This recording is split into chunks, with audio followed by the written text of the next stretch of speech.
Hi everyone, this is Sabrina. I hope you are doing well. I will be doing another reading journal spread for June and another favorite book. This one is a historical fiction book called A Girl Called Samson by Amy Harmon, and I absolutely loved it. It was extraordinary. Just like the last book that I read from her, The Unknown Beloved, I get to read an awesome book, but also learn a little bit about history. So I am going to make a little border down at the bottom with this adventure stamp set from Studio Calico, since this book takes place during the Revolutionary War, and I wanted to kind of replicate the ground a little bit. My stamping got a little crooked, but I'm going to go ahead and balance that and fix it and make it work with some washi tape, and then I will add the book down at the bottom. And again, just reminding you guys, this is why I love looking through my stamp sets and figuring out different ways that I can use them, because this stamp set is about adventure and hiking, and I figured out a way to use it for this book about the Revolutionary War, and I love it. I love how it came out. And I also paired this stamp set with a Everyday Explorers stamp set about women and strength, and so I thought that that was really fun and unique way to put together this book spread. Right now, I'm going to lay out all of the different stamps that I want to use, and then I will stamp. I also want to try some layered clustering stamping with, it's like this dot stamp and then also a greenery piece. So I'm going to do that first and then stamp my sentiment stamps. So I wanted to kind of have some of the blue in this project because that was the color of her uniform, and I wanted to bring that in along with a little bit of greenery. There really isn't any green in the book cover, so that's why I chose like a soft green, so that way it was a subtle touch of green, because to me, brown and blue, it's a hard color scheme to kind of work with. So that's why I wanted to bring in just a little pop of green. And I am stamping my little clusters all over the place. And then, like I said, I can stamp the sentiments. And so right now I am reading A Flicker in the Dark, which is a thriller for the Read Around the USA challenge. And I'm listening to Where the Red Fern Grows. I wanted to make sure that I finally read or listen to a classic this month, and I am listening to this one, and it is fantastic. I love the narrator's voice. It's very distinct. So again, I'd love to know what you guys are reading or listening to, and share that in the comment section. So up in the top left corner, I have Here's to Strong Women, 100% Grit, and Never Say Never. And then there was a sentiment in the stamp set that was about being brave. And so I stamped, am I doing it anyway? Yes. And I love that. The yes is really bold, so that really stands out to me, and I loved that. Over on the right-hand side, I have And So the Adventure Begins and Boss Mode.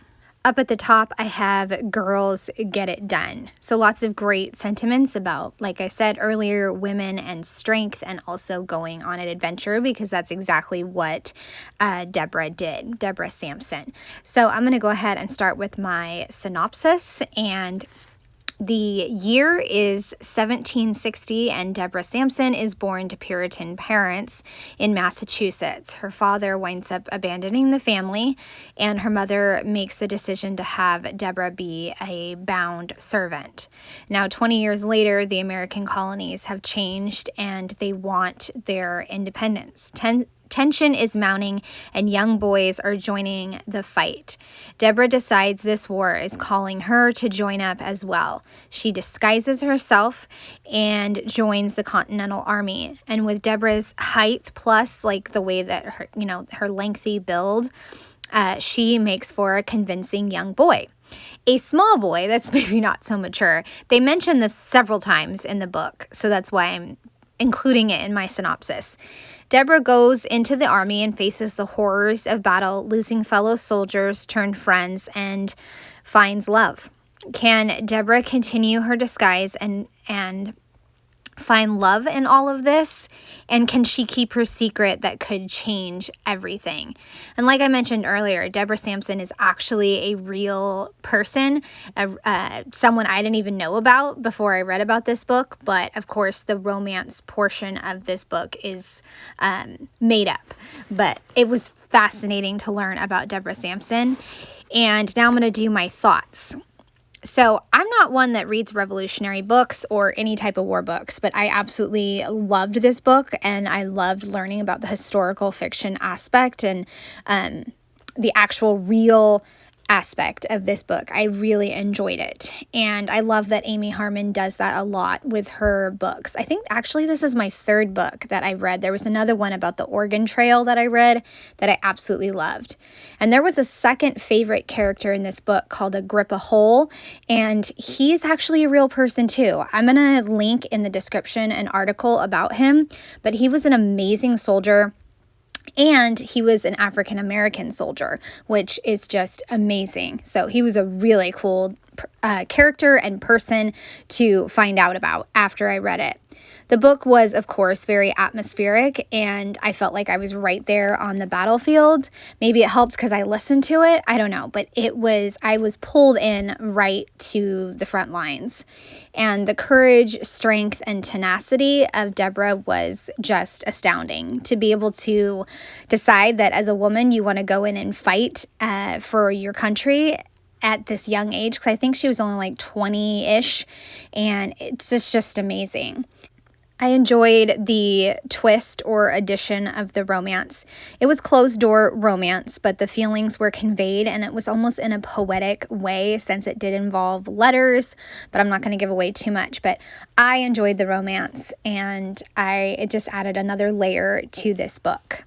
So the first quote I have was, "I was accepted as a man because for me to be a woman was unfathomable," which is totally true. People could not even begin to imagine a woman trying to be a soldier. It just was not something they would even comprehend. So my rating is, of course, 5 stars, and then I had to figure out what book it was, and it's actually 68 out of 100. And of course, the genres are historical and then romance.